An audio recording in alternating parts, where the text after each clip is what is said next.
Merhaba arkadaşlar, kanalımıza hoş geldiniz.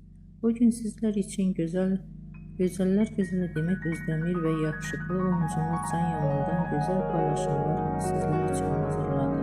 Onlar erkence Kuş dizisinde beraber rol almış ve sevgili olmuşlar.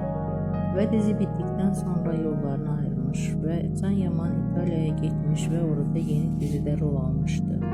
Biz de sizler için onların romantik fotolarını hazırladık. Bu videoların devamlı gelmesini istiyorsanız kanalımıza abone olup yorum yazmayı unutmayın. Herkese teşekkür ederim.